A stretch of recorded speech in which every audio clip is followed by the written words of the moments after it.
Yeah, absolutely. And music is being used in very powerful remembrance today. I know, you know, we woke up first thing this morning with my family and it was just, you know, a day of remembrance, so incredibly sombre. And we know that the crowds are gathering now for the Manchester Together with One Voice event, which we're going to be joining just before the end of tonight's show.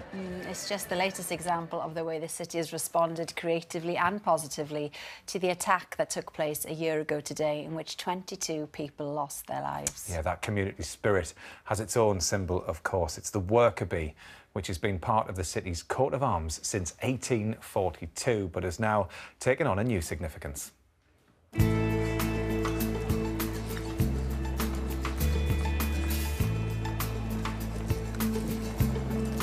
I was just round the corner from the arena when the blast actually happened, and then I saw the undercover police officers flying up Deansgate. You see it all around the world, and it's strange when it comes to your city.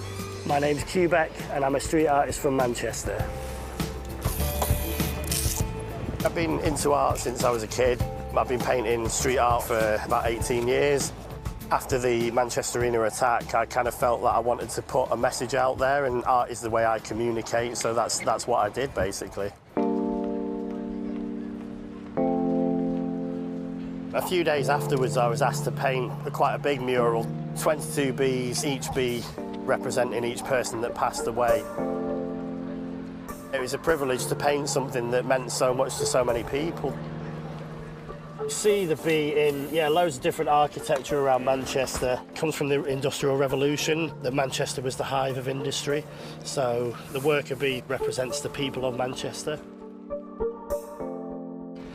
So a year on, and I'm painting this canvas as a commemoration, just to show the love that poured out of Manchester in those few days afterwards. After the last song had finished, it must have been a matter of about 30 seconds. When I heard the bang, everything was so chaotic. My name is Becca Jane, and I was there at the concert the night of the attack.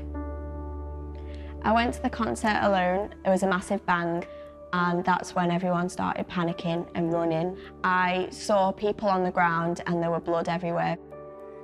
Even though it's happened, I'll still go to concerts on my own or with my friends, and I'm not going to be scared. I think the extraordinary thing about this whole incident was how personal it felt to many of us. I'm Peter-Marc Fortune. I'm a consultant in children's intensive care working at Royal Manchester Children's Hospital.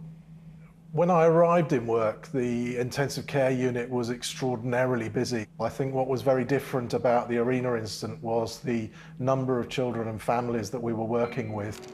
I'd never felt quite so Mancunian, I think, as I did at that time. The palpable sense of community was extraordinary.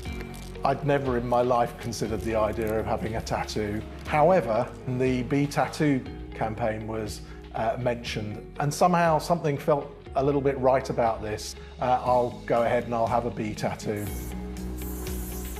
It really felt like something special was happening in Manchester. My name is Marco Prenga, and I'm a tattoo artist in Manchester. 6 days after the attack, people came in for the bee tattoo, they paid £50, and all that money went to the families and victims. I'll never forget that day I came into work and saw that queue. It was massive. It was just great to see every walk of life come through the doors.